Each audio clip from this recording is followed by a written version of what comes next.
आशा करता हूँ आप सब बहुत अच्छे होंगे। मेरा नाम है सिद्धांत अग्निहोत्री। स्टडी ग्लोस पे आपका बहुत बहुत स्वागत है। दोस्तों, हम बात करेंगे कि क्या भारत भी श्रीलंका के रास्ते पे जा रहा है। नहीं, ऐसा नहीं है, लेकिन कुछ चीज़ों को हमको सुधारना होगा, कुछ चीज़ों पे ध्यान देना होगा। अब वो क्या चीज़ें हैं, हम इस लेक्चर में जानेंगे। ये 9वीं मीटिंग थी प्रधानमंत्री की सेक्रेटरीज के साथ। 2014 से अभी तक 9 बार मीटिंग कर चुके हैं, ठीक है। और यहाँ पे सेक्रेटरीज को बोला इन्होंने कि आप खुल के अपनी बात बताओ, और सेक्रेटरीज ने भी सराहना की, प्रधानमंत्री ने बहुत अच्छे से बातें सुनी। तो हम बात करेंगे दोस्तों, क्या बवाल हुआ। श्रीलंका खत्म हो गया इकोनॉमिकली, पूरा बैंकरप्ट। श्रीलंका की हालत का जिम्मेदार, अगर आप चाहेंगे तो मैं इस पर बहुत बड़ा लेक्चर ले आऊंगा। एक तो राजपक्सा है, गोटाबाया राजपक्सा, महिंदा राजपक्सा, सत्ता इन्हीं के हाथ है। ये भाइयों ने, इनकी फैमिली ने जितनी भी बड़ी बड़ी चीजें हैं ना, चाहे जो आप मिनिस्टर्स भी देखेंगे ना, फाइनेंस मिनिस्टर हो गया, डिफेंस मिनिस्टर हो गया, जितने भी मिनिस्टर्स या जितने भी सेक्रेटरीज, सब इनके परिवार वाले हैं। तो इन्होंने क्या किया है ना, जबरदस्त करप्शन किया है, ठीक है। अपनी जेबों में खुद पैसा भरा है। चाइना बहुत बड़ा फैक्टर है। चाइना ने बहुत ज्यादा पैसा दिया इनको। ये चाइना की गोद में जाके बैठ गए, चाइना से ढेर सारा पैसा ये लेते रहे, और ये पैसा इन्होंने काम के लिए इस्तेमाल नहीं किया, ये भी इन्होंने अपनी जेब में डाल लिया। अजीबोगरीब पॉलिसी। चाइना ने बोला था भाई केमिकल फर्टिलाइजर, बोला अच्छा बंद कर दो चाइना ने, और हमसे लो सस्ते दामों पे। वो इतने घटिया थे कि वहां पे जो फसल बर्बाद हो गई, ठीक है। इतनी सारी दोस्तों क्या बताएं कि इस समय इनकी जो जीडीपी है ना, उससे दोगुना तो इनको कर्ज देना है। इनका लगभग $1 बिलियन पे इनका खाली फॉरेन रिजर्व्स बचे हुए हैं। बैंकरप्ट हो गया, एकदम निहायती घटिया लीडरशिप राजपक्सा ने। सही है, लोग प्रोटेस्ट कर रहे हैं, ऐसे लीडर्स को तो प्रोटेस्ट के जेल में डाल देना चाहिए। ये इन लोगों की वजह से आज जो पूरा देश है वो बर्बाद हो गया है, खत्म कर दिया इन्होंने। तो उस पर खैर हम बाद में बात करेंगे, लेकिन क्या भारत भी उस रास्ते पे जा रहा है। देखिए, एक्सपर्ट्स ने, सेक्रेटरीज ने ये बोला है कि भारत को ध्यान देना पड़ेगा। उज्ज्वला योजना, जैसे जो हमने फ्री सिलेंडर्स बांटे हैं, जो पिलग्रिम्स हैं, ठीक है, उनको हम यात्राओं पे भेज रहे हैं, और ऐसी बहुत सारी क्या कहते हैं कि ऐसी बहुत सारी स्कीम्स हैं जो भारत सरकार को दिक्कत दे सकती है। तेलंगाना हो गया, पंजाब हो गया, वेस्ट बंगाल हो गया, दिल्ली हो गया।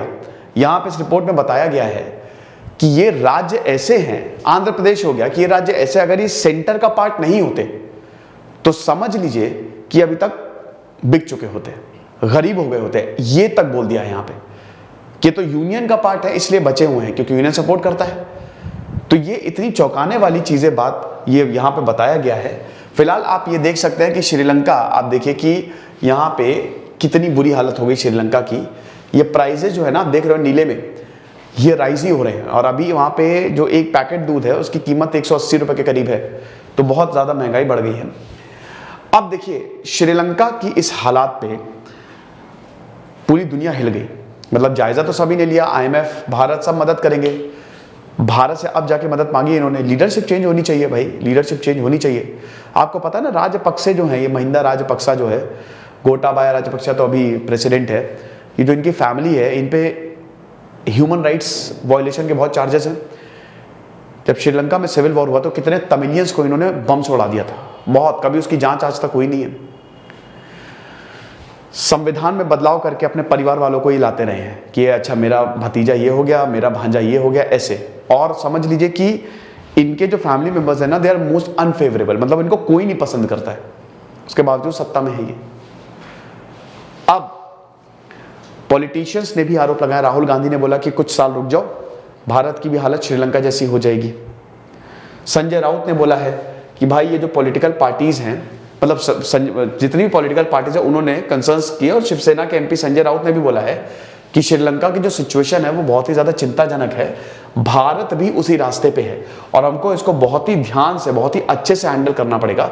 ममता बनर्जी भी नहीं बोला, तो पॉलिटिकल पार्टीज ने भी ये बोला है।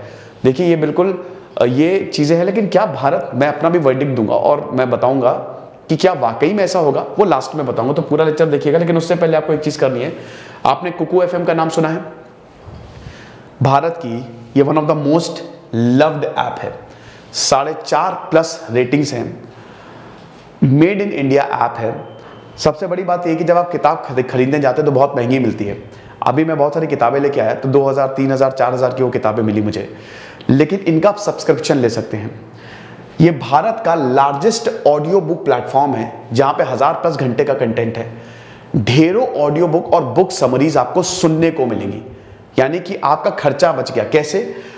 50% ऑफ है। आपको SGS50 ये कूपन कोड आपको यूज करना है, आपको सीधा 50% ऑफ मिलेगा। इनका जो सब्सक्रिप्शन है वैसे तो 399 का है, लेकिन अभी क्योंकि 50% ऑफ है, कूपन कोड यूज करिए तो आपको सीधा 199 पे मिलेगा। और इतनी सारी ऑडियो बुक्स और बुक समरीज आप सुन सकते हैं, कहीं पे भी सुन सकते हैं। ठीक है, rich dad poor dad, sapien जो कि मैंने भी रिकमेंड की है।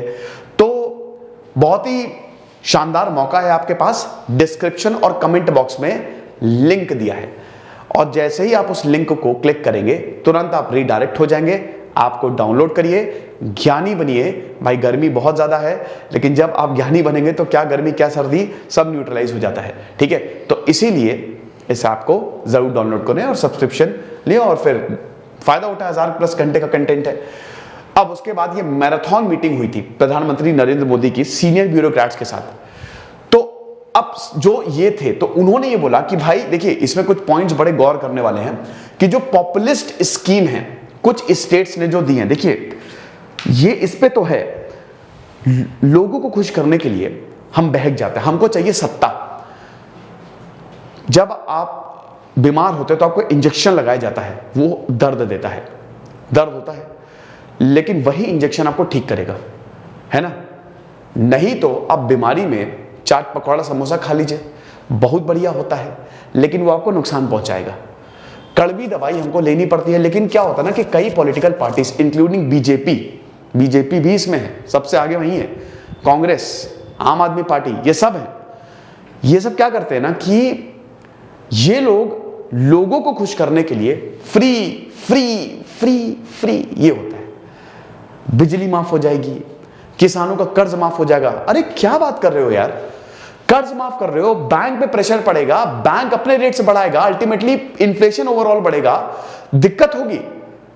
ठीक है, भारत अगर मान लीजिए पैसा आपने जो दिया है वो वापस नहीं आया तो भारत पैसा लेगा कहां से? उधार लेगा, और फिर वही फॉरेन रिजर्व्स की प्रॉब्लम। हालांकि हमारे पास तो दोस्तों 600 बिलियन डॉलर्स के मतलब फॉरेन रिजर्व बहुत ज्यादा हैं, डॉलर्स बहुत ज्यादा, लेकिन फिर भी दोस्तों कब सिचुएशन खराब हो जाए आपको नहीं पता। तो ये जो स्कीम्स, पॉपुलिस्ट स्कीम जो लॉन्च की जाती है, लोगों को खुश करने के लिए लॉन्च की जाती है ना, कुछ राज्य ज्यादा करते हैं, ये कुछ राज्य ज्यादा करते हैं। जैसे जापान का डेवलप होने का बहुत बड़ा कारण यह है कि वहां पे एक तो उसने बहुत ही तगड़े तरीके से अपनी इकोनॉमी पे फोकस किया। अमेरिका तो है, अमेरिका ने सपोर्ट किया बहुत तगड़े तरीके से। उसके बाद उन्होंने ज्यादा सोशलिस्ट स्कीम वो नहीं लेके आए, पॉपुलेशन के लिए फ्री, सब कुछ फ्री नहीं, आप मेहनत करो, आप पढ़ाई करो। अब उसमें एक और भारत में एक और बहुत बड़ी दिक्कत है, गरीबी। भारत में बहुत सारे लोग गरीब हैं, गरीब, बिलो पॉवर्टी लाइन, गरीबी की भी कैटेगरीज हैं। अब उनका भी भारत राज्य को ख्याल यहां पे ख्याल रखना है, वरना उनका को फिर देखेगा कौन? तो आप ये समझिए कि ये जो पॉपुलिस्ट स्कीम है जो सेवरल स्टेट्स ने लॉन्च की है, दे आर इकोनॉमिकली अनसस्टेनेबल। आप समझिए कि ये economically they are not sustainable, दिक्कत हो जाएगी। और ये जैसे श्रीलंका का हाल हो रहा है, इन राज्यों का उस तरीके का हाल हो सकता है अगर यूनियन का पार्ट नहीं होते। ये ब्यूरोक्रेट्स ने बोला, अगर ये सेक्रेटरीज हैं यूनियन का पार्ट नहीं होते तो बुरी हालत हो जाती, इनकी सस्टेन ही नहीं कर पाते फ्री स्कीम्स के कारण। बहुत सारी जो फ्री स्कीम्स लॉन्च की जाती हैं।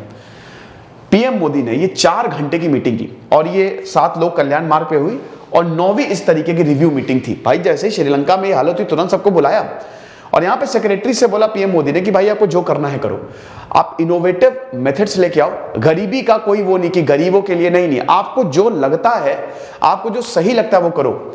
आप अपने डिपार्टमेंट के सेक्रेटरी नहीं हो, आप पूरे देश के सेक्रेटरी हो। आपको डिपार्टमेंट नहीं देखना, हमको एक टीम की तरह काम करना है, ये प्रधानमंत्री मोदी जी ने बोला है। तो मीटिंग में अजीत डोभाल भी है दोस्तों, अभी ये पिछले हफ्ते हुई थी, ठीक है। अजीत डोभाल, प्रिंसिपल सेक्रेटरी पीके मिश्रा, फिर कैबिनेट सेक्रेटरी राजीव गौबा, ये सब थे। तो पीएम मोदी ने वही बोला कि हमको अब ये जो मेंटालिटी है ना कि भाई नए चैलेंजेस हैं, शॉर्टेज हो रहा है, अब इससे बाहर आना पड़ेगा। ये जो छोटी मेंटालिटी जिसमें हम लगातार मतलब जिस पे हम अटके हुए हैं कि यार नहीं, तो इन सबसे अब बाहर आना पड़ेगा। और he told them to give up the old story of citing poverty as an excuse। तो वही चीज है ना कि भाई डेवलपमेंट, देखिए वही मैंने बताया कि इंजेक्शन लगाना पड़ेगा। अब देखिए इसमें दो चीजें हैं। पहली चीज तो यह है कि सरकार को यह समझना पड़ेगा कि भाई अगर डेवलपमेंट करना है तो उन लोगों का भी आप ख्याल रखिए, वो सरकार करती नहीं है। नर्मदा बचाओ आंदोलन, सरदार सरोवर डैम बना, अभी तक जो वहां से लोग स्थापित हुए हैं डेवलपमेंट के नाम पे, जिन लोगों को विस्थापित किया, जिनके गांव गांव ले लिए उठा के, घर घर सब, उनको अभी तक मुआवजा नहीं मिला है। तो सबसे पहले तो सरकार को यह भी सुनिश्चित करना पड़ेगा, डेवलपमेंट करो लेकिन डेवलपमेंट देश का नहीं, लोगों का सबसे पहले, क्योंकि लोग फंडामेंटल यूनिट है, लोगों से ही तो शहर है। तो सबसे पहले तो आप उनको डेवलप करो। तो team work shown by the secretary during covid, PM Modi ने यह भी बोला कि भाई सेक्रेटरीज जो है वो डिपार्टमेंट के नहीं बल्कि वो सरकार के, वो भारत के सेक्रेटरीज हैं, तो एज अ टीम काम करें और फीडबैक दें, जो भी आपको सही लगता है आप बताएं। देखिए ये सेक्रेटरीज आईएएस ऑफिसर्स होते हैं, टॉप ब्रेन्स हैं, बेस्ट ब्रेन्स है, मतलब ठीक है, these are the best brains, इनको एक्सपीरियंस है। कैबिनेट सेक्रेटरी आप समझ रहे हो, आप सेक्रेटरी की पोजीशन पे आप कुछ भी कर सकते हो। असली मजा तो सेक्रेटरी बनने में, वो कब होगा जब आपको 30 साल का एक्सपीरियंस होगा, यानी कि जितनी जल्दी आप यूपीएससी निकालोगे, 22-23 साल में इन्होंने यूपीएससी निकाला होगा, तब जाके आप सेक्रेटरी बने ही। तो आप ये समझिए कि these are the best brains और इनको सबसे अच्छे तरीके से देश के बारे में पता है। तो यही मोदी जी ने बोला कि भैया तुमको पता है तो तुम ही करो, फीडबैक दो, ऑनेस्ट फीडबैक दो। अब यहां पे 24 से ज्यादा सेक्रेटरीज ने अपने व्यूज और फीडबैक प्रधानमंत्री को बताए हैं। और यहां पे सोर्सेस ने यही बताया कि भाई प्रधानमंत्री मोदी जी ने भी बहुत अच्छे से सुना इनको, ठीक है। अब ये 9th मीटिंग थी प्रधानमंत्री की 2014, अभी 9 बार मीटिंग हो चुकी है। दो सेक्रेटरीज ने बोला कि वही कि भाई जो पॉपुलिस्ट स्कीम्स हैं, जैसे जब भी इलेक्शंस आने वाले होते हैं तो ये इस तरीके की स्कीम जो है कि हम कर्ज माफ कर देंगे, यूपी भाई योगी आदित्यनाथ ने भी बोला था 2017 में कर्ज माफ कर देंगे, है ना। तो ये इस तरीके की जो स्कीम्स है वो ऐसा ना हो कि खराब हो जाए। मैं इसलिए आपको ये बता रहा हूं ना कि आपको देखिए ये पॉलिटिकल थोड़ा सा लेक्चर है, तो पॉलिटिकल लेक्चर में ना लोगों को समझ में आता नहीं है। मैं बहुत न्यूट्रल रहने की कोशिश करता हूं, मैं दोनों पक्ष बताता हूं। देखिए सिंपल सी बात है कि हमको सही को सही, गलत को गलत कहना पड़ेगा। अगर कोई इंसान सही है तो हम उसको जबरदस्ती तो गलत कहेंगे नहीं, और अगर कोई इंसान गलत है तो जबरदस्ती तो सही कहेंगे नहीं, सिंपल। तो ये अनसस्टेनेबल है। और ये जो राज्य हैं वो जैसा श्रीलंका है वैसा हो सकता है, ठीक है। अब कुछ चीजें आप समझिए, ये देखिए यहां, ये बहुत इंपॉर्टेंट स्लाइड है। सीनियर ब्यूरोक्रेट्स के हिसाब से बता रहे हैं कि कुछ राज्य जो है वो बस्ट हो चुके होते अगर वो सेंटर का, यूनियन का पार्ट नहीं होते। अब पंजाब जो रेड फ्लैग्ड हैं, जो लाल सूची में आते हैं, जिनके जहां पे बहुत ज्यादा पॉपुलिस्ट स्कीम्स चलती हैं, वो है पंजाब, तेलंगाना, दिल्ली, आंध्र प्रदेश, वेस्ट बंगाल, ठीक है। तो ये राज्य और भी हैं। कुछ पॉलिटिकल पार्टी जो है उन्होंने बोला कि हम फ्री में पावर देंगे। ये देखिए वैसे तो यहाँ पे अब मुझे नहीं पता, लेकिन दिल्ली का तो मुझे शायद अब, लेकिन दिल्ली का तो मॉडल बहुत बढ़िया है, अरविंद केजरीवाल। और ऐसा है कि उनकी सरकार प्रॉफिट में है ना। उन्होंने बहुत बढ़िया किया कि उन्होंने करप्शन को हटा दी। करप्शन बहुत हो जाता है ना, आधा पैसा तो ये सब खा जाते हैं। तो ये डिपार्टमेंट, इंटर डिपार्टमेंट में भी कार्रवाई की जरूरत है। तो भले ही दिल्ली में बोला है कि भाई फ्री बिजली है, लेकिन आप फ्री बिजली दे रहे हो, उसके बावजूद आप प्रॉफिट में हो, ये भी चीज है। लेकिन यहां ब्यूरोक्रेट्स का कहना है कि कुछ पॉलिटिकल पार्टी जो हैं वो बोलती हैं कि फ्री दे देंगे, ये कर देंगे, वो कर देंगे। तो जो एक्सचेकर है, जो हमारा फाइनेंस है, उस पर एक्स्ट्रा प्रेशर आता है। सिंपल आएगा ही आएगा प्रेशर। अब यहां पे बजट और फ्रीबीज जो हैं वो हमारे फंड्स को ले रहे हैं। जो फंड्स जाने चाहिए थे हेल्थ और एजुकेशन में, ये दो स्तंभ, law and order, health, education, ये 3 स्तंभ है, ठीक है। किसी भी देश को बनाने के लिए आपको इन तीनों पे ध्यान देना पड़ेगा, और इसमें सबसे इंपॉर्टेंट है हेल्थ एंड एजुकेशन, ठीक है।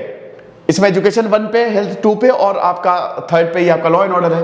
तो ये चीजों पे ध्यान, अब ये फंड्स यहां पे जाने चाहिए, लेकिन जा ये कहीं और रहे हैं। States also have limited way to mobilize resources and enable them to dish out sops in a big way.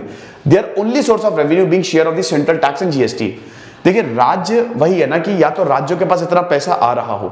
अब भैया हमारा टैक्स स्ट्रक्चर कुछ इस तरीके का है कि आपके पास खाली सेंट्रल टैक्स, मतलब जो जीएसटी जो है, राज्य सबसे ज्यादा पैसा पता किससे कमाता है? पेट्रोल और टोबैको, शराब से, इन सब से सबसे ज्यादा पैसा इसी से ही आता है। तो ओनली सोर्स ऑफ रेवेन्यू है ये, ठीक है। For this reason opposition ruled state have accuse the centre on holding back funds. ये भी बात सही है कि भाई देखो यहां पे सेंटर के पास भी पैसा है और बहुत सारे राज्य ये भी बोल रहे हैं कि अभी तक आपने पैसा तो रिलीज किया नहीं, आप पैसे ही रिलीज कर दो। भाई राज्यों को फाइनेंशियल कमीशन की रिकमेंडेशन है ना कि आपको राज्यों को पैसा देना पड़ेगा। This allegation has been rejected by the finance minister Nirmala Sitharaman. उन्होंने इसको साफ रिजेक्ट किया है। वो pointed out arrears going back many years were finally clear only in this financial year. उन्होंने बोला कि भाई देखो जिसको जो पैसा मिल रहा था हमने क्लियर कर दिया है, लेकिन ये जो बात बताई जा रही है ये खतरनाक है। अब बड़ा सवाल यह कि भारत भी श्रीलंका जैसा होगा? कभी नहीं, भारत कभी भी श्रीलंका जैसा नहीं हो सकता। पहली बात तो यह कि भारत एक प्रॉपर डेमोक्रेसी, यहां पे परिवारवाद तो है नहीं, राज्यों में अलग सरकार है, केंद्र में अलग सरकार है। फिर भारत की ज्योग्राफी बहुत बड़ी है, भारत खाली टूरिज्म पे डिपेंडेंट नहीं है अनलाइक श्रीलंका। भारत बहुत बड़ा मतलब एक सुपर पावर तो बनने की कगार पे है, लेकिन भारत इकोनॉमिक पावर है, भारत में है सेल्फ सफिशिएंसी। तो आप समझो कि service sector, agricultural sector, manufacturing sector, और अभी तो स्टार्टअप्स भी बहुत सारे आ गए हैं, आइडियाज बहुत सारे आ गए। भारत एक बहुत बड़ा देश है, ठीक है। तो इसीलिए ऐसा नहीं होने वाला भारत में। और भारत एक इमर्जिंग मार्केट है, बड़े बड़े जो इंडस्ट्रीज हैं, देश है, वो यहां पे इन्वेस्ट कर रहे हैं। तो ऐसा श्रीलंका की तरह हाल नहीं होगा। ये कुछ राज्यों की बात बता रहे हैं कि हमको इस पे कंट्रोल करना पड़ेगा। ये लेक्चर था, आपको जरूर डाउनलोड करिएगा। Thank you so much.